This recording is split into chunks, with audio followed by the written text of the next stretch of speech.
Jim Corbett के पिछले episode में आपने देखा कि कैसे हम लोग टाइगर की तलाश में दिकाला जोन के चप्पे चप्पे को छान मारते हैं और हमें एक भी टाइगर देखने को नहीं मिलता। तो आज हम सुबह सुबह 6:30 बजे निकल जाते हैं अपने गैरर रेस्ट हाउस से मॉर्निंग सफारी के लिए टाइगर की तलाश में।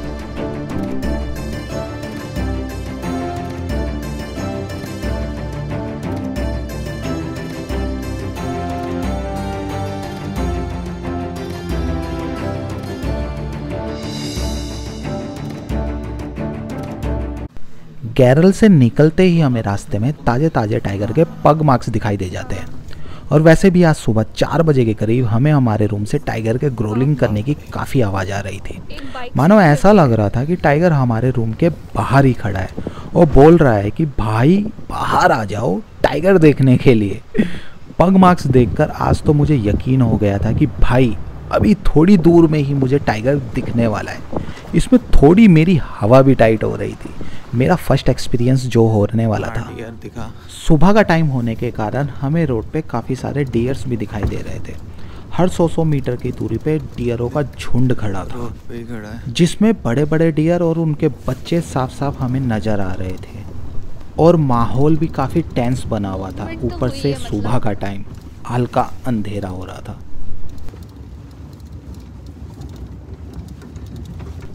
थोड़ी दूर जाते ही हमें फिर से टाइगर के पग मार्क्स दिखाई देते हैं। ये पग मार्क्स काफ़ी देर तक रोड पर ही रहते हैं, जिसका हम लोग पीछा करते हैं। हमारे गाइड साहब हर जगह ध्यान से देख रहे होते हैं और उठकर सीट पर खड़े भी हो जाते हैं।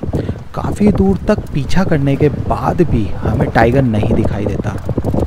पर हमें स्पॉटेड डियर तो भाई इतने ही दिखाई देते हैं, इतनी बड़ी संख्या में दिखाई देते हैं कि क्या ही गिनती बताऊँ उनकी।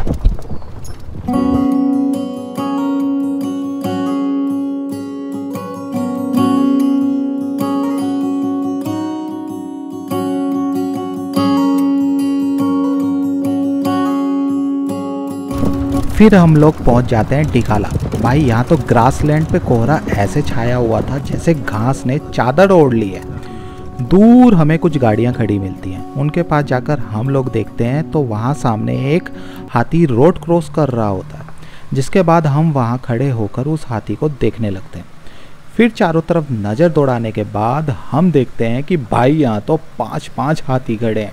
तो भैया हमारे ड्राइवर साहब भी अलर्ट हो जाते हैं और फटाफट वहाँ से गाड़ी को भगा लेते हैं।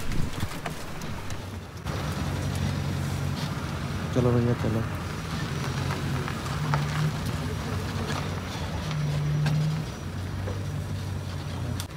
इसके बाद एक एक करके ये हाथी रोड क्रॉस करते हैं। यहाँ पे गाइड ने हमें बताया कि एक मेल हाथी दूसरी फीमेल हाथी का पीछा कर रहा है, जिसकी वजह से फीमेल हाथी जो है दूर भाग रही है। इसमें जो मेल हाथी था उसका एक टस्क भी टूटा हुआ था, मानो वो टस्क किसी लड़ाई में टूटा हो। और ये जो मेल हाथी है ये अपनी सूंड को उठा के ना जाने क्या ही सूंघ रहा था। मुझे कुछ समझ नहीं आया ये चीज़।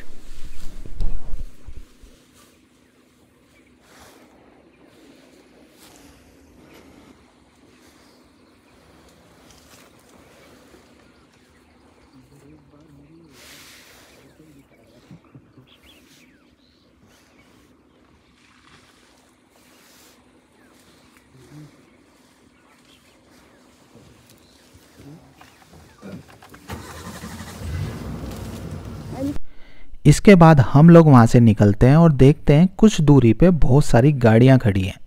वहाँ जाके पता चलता है कि डियर की कॉल आई है, इसलिए बहुत सारी गाड़ियाँ वहाँ टाइगर का इंतज़ार कर रही हैं और वेट कर रही हैं।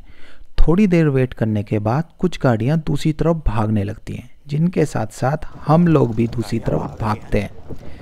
चारों तरफ एक अलग ही माहौल बना था। सब लोग शांत थे और हर दिशा में कुछ ना कुछ तलाश रहे थे। फिर थोड़ी दूर झाड़ियों में कुछ हलचल होती है तो सब लोग वहीं उसी ओर देखने लगते हैं, पर वहाँ से भी कुछ आता हुआ दिखाई नहीं देता। तो सब वहीं खड़े होकर वेट करने लग जाते हैं।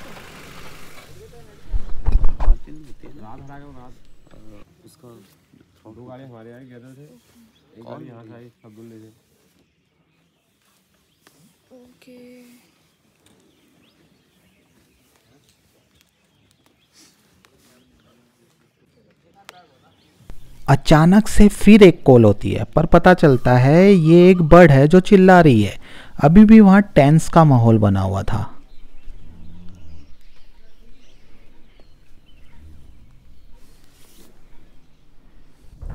तभी अचानक एक टाइगर झाड़ियों से निकलता है और जीपों को देखकर 1-2 सेकंड में ही झाड़ियों में फिर घुस जाता है। जब तक हम लोग वीडियो से कुछ शूट करते हैं वो फिर से झाड़ियों में घुस चला जाता है। थोड़ी देर वेट करने के बाद अचानक से बगल वाली जीप का गाइड बोलता है कि वो वहाँ से निकलेगा, तो सारी की सारी गाड़ियाँ स्टार्ट होकर उसी दिशा में भागने लगती हैं, पर वहाँ जाके भी हमें कुछ हाथ नहीं लगता। अब हमारा मॉर्निंग सफारी का टाइम भी ख़त्म होने चला था, तो हम लोग वापस अपने गैरल रेस्ट हाउस की तरफ जाने लगे। तो आधे रास्ते में ही हमें काफ़ी सारी जिप्सियाँ खड़ी मिली। वहाँ हमें पता चला अभी अभी एक टाइगर जीप के आगे से निकल के पहाड़ पे चढ़ गया है और वहीं पहाड़ के नीचे एक डियर भी खड़ा था। सबको उम्मीद थी कि टाइगर इसी का शिकार करने के लिए ऊपर पहाड़ पे कहीं छुपा हुआ है, जिसका वेट वहाँ खड़े होकर हम सब भी करने लगे। पर लगभग 45 मिनट वहाँ खड़े रहने के बाद भी कोई टाइगर आता नहीं दिखा। तो फिर हम लोग वापस अपने रेस्ट हाउस की तरफ जाने लगे और वहाँ पहुँच के हमने अपना लगेज लिया और वापस धनगढ़ी गेट की तरफ बढ़ चले। टाइगर को अच्छे से ना देखने की थोड़ी तो हमें उदासी थी, पर फिर भी हम लोग खुश थे कि भाई चलो जो दिखा सो दिखा। वापस फिर आने की उम्मीद को लेके हम लोग जिम कॉर्बेट को बाय बाय कहते हुए वहाँ से वापस अपने घर आ गए।